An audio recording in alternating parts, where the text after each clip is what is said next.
The Economic Community of West African States, ECOWAS, have been debating women participation in politics. At a two-day regional summit in Abuja, the ECOWAS Female Parliamentarians Associations called for a legislation to push for at least 30% of women participation in politics.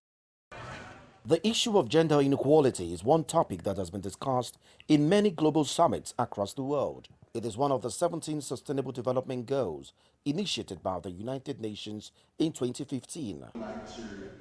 Achieving the goal before its 2030 deadline is part of the main discussion at this regional summit, organized by the ECOWAS Female Parliamentarians Association. Statistics show the number of female representation in the national parliament of the ECOWAS member states is a regional average of about 14%. This body is therefore seeking a legislation that would ensure that the number is improved upon. Legislation is imperative in emancipating women and freeing them from social, cultural shackles.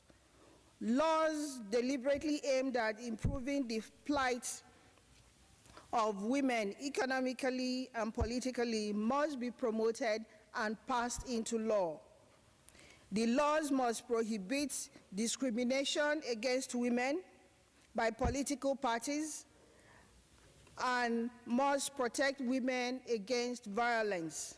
It is imperative that we address the gender blindness in our electoral system and in the outcomes of elections, because we cannot have a stable, peaceful, and prosperous community if our institutions are not democratic and representative of all groups in society, women as well as men, minorities as well as majorities, the dispossessed as well as the affluent.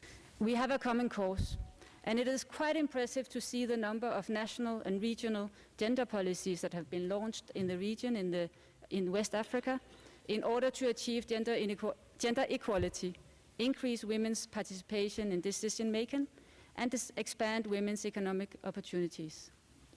This is an ambition that has the full support of Denmark, as women in West Africa, as in many other parts of the world, remain underrepresented in the political sphere. Women occupy only 421 seats in West African parliaments, representing around 16% of all lawmakers. And most countries in the region have averages that are below the world average of 23.3%. Senegal is a notable exception and an inspiration to us all, with women making up almost half of the national parliament. The women's request got the backing of one of the most important members of the parliament. The Speaker of the ECOWAS Parliament, Mustafa Cisse, assured that he would encourage legislations that would promote gender equality. For me, for the Parliament, ECOWAS Parliament will support all initiatives to bring in the gender, which is a guarantor of the human right and equality between men and women in politics. The fight against traditional discrimination between men and women that has hampered the participation of women in the public life. Agreements at this session are expected to be used to institute policies that would drive women inclusion in government.